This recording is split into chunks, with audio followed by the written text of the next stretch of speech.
बिस्मिल्लाहिर्रहमानिर्रहीम। अस्सलामु अलैकुम। आप देख रहे हैं परदेसी न्यूज़। अबू धाबी से आपको खबर देते हैं कि 12:30 से लेकर 3 बजे तक मज़दूरों को छुट्टी मिलेगी। सूरज के तपश के नीचे उनको काम करना नहीं होगा। अगर किसी मकाम पे मजबूरन किसी को काम करना भी है तो उसको ठंडा पानी, जूस वगैरह दिया जाएगा।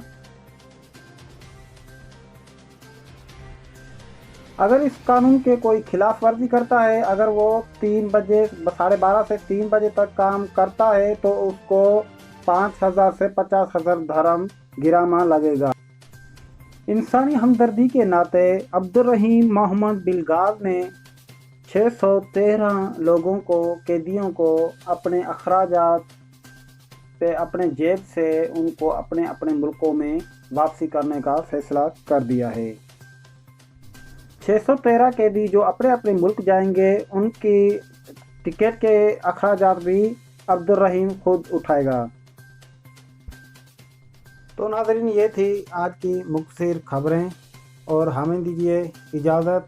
अल्लाह हाफिज़। आपके कीमती वक्त का बहुत बहुत शुक्रिया।